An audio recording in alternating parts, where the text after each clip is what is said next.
तशद्दुद बड़ा सिनफी इम्तियाज और मुआशरे में नाहमवारी को बढ़ाने का जरिया है। तशद्दुद की बेशतर इकसाम हैं, जिनमें इज्तिमाई ज़्यादती, जिनसी तशद्दुद, इज्जत के नाम पर कत्ल और घरेलू तशद्दुद शामिल हैं। औरत फाउंडेशन के रिकॉर्ड के मुताबिक पाकिस्तान में खवातीन पर तशद्दुद खतरनाक हद तक बढ़ता जा रहा है।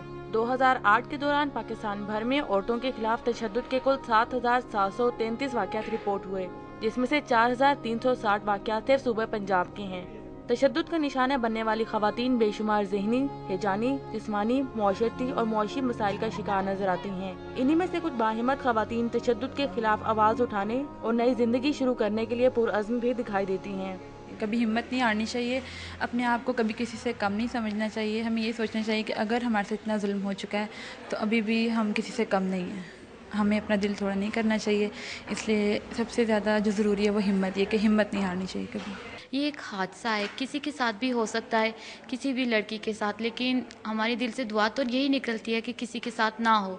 लेकिन ये एक माशरे का हिस्सा है, अगर किसी के साथ होता है तो लड़की को चाहिए कि वो हिम्मत मत हारे। हम लोग खुद नहीं जलते, हमारा दिल नहीं चाहता कि हम जलें, लेकिन अगर हमारे साथ अगर किस्मत में लिख दिया, लोगों ने लिख दिया, अल्लाह ने नहीं लिखा, तो हम लोगों को हिम्मत नहीं आनी चाहिए, आगे बढ़ना चाहिए। लाहौर हाई कोर्ट की एडवोकेट राफिला अंजुम मिन्हास के मुताबिक कानून में खवातीन को तहफ़्फ़ुज़ फराहम करने के लिए जनरल लॉज, स्पेशल लॉज, हदूद ऑर्डिनेंस समेत बेशतर कानून मौजूद हैं। वर्किंग वुमेन के लिए हाल ही में कौमी असेंबली में बिल मंजूर किया गया है।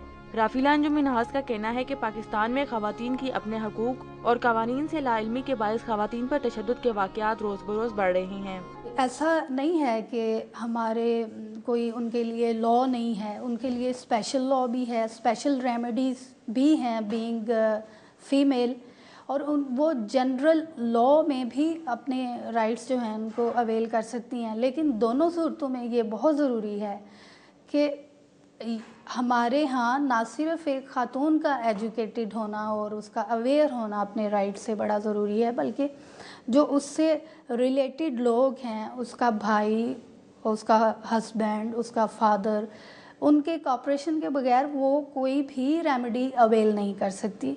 Punjab institute of mental health के एग्जीक्यूटिव डायरेक्टर डॉक्टर नुसरत हबीब राना के मुताबिक मुआशरे में खवातीन पर तशद्दुद के वाक़यात नासूर की तरह फैलते जा रहे हैं, जिससे मुआशरे में मुतअद्दिद नफ्सियाती मसाइल जन्म ले रहे हैं। डॉक्टर नुसरत हबीब राना का कहना है कि तशद्दुद का शिकार होने वाली खवातीन डिप्रेशन का शिकार होकर खुदकुशी तक चली जाती हैं, ताहम मुनासिब देखभाल से उन्हें बेहतर जिंदगी की तरफ दोबारा लाया जा सकता है। जब औरत बीमार हो जाती है ज़हनी तौर पे, बेशक उसको डिप्रेसिव इलनेस ही हो, इन लॉज के घर से उठ के वो माँ बाप के घर भेज दिया जाता है उसको। और अगर माँ बाप के घर में माँ बाप ज़िंदा हैं फिर तो उसकी माँ हमारे पास ले आती है, वरना ये होता है कि भाभी है या भाइयों की शादियाँ हो गई हैं, उस घर की वैसी सूरत हाल स्ट्रक्चर नहीं रहा तो अल्टीमेटली मेंटल हॉस्पिटल में आ जाते हैं। जब यहाँ आ जाती है तो देर तक वो यहाँ पड़ी रहती हैं, चूँकि उनकी दोनों फैमिलीज़ ही उनसे छूट गई। तो एक तो ये भी एक डिस्क्रिमिनेशन का ही एक एक्ट है। तशद्दुद एक घिनौना और गैर इंसानी फेल है जिसकी हर सतह पर सर्जनिश की जानी चाहिए। खवातीन की मुआशी और माशरती बराबरी और उनके हकूक़ के तहफ़्फ़ुज़ के लिए मुनासिब कानून साजी के साथ साथ खवातीन का अपने हकूक़ से आगाह होना भी ज़रूरी है। कैमरामैन टीपू मुनीर और सैयद मिराज के साथ इमन ताहिर, सिटी 42।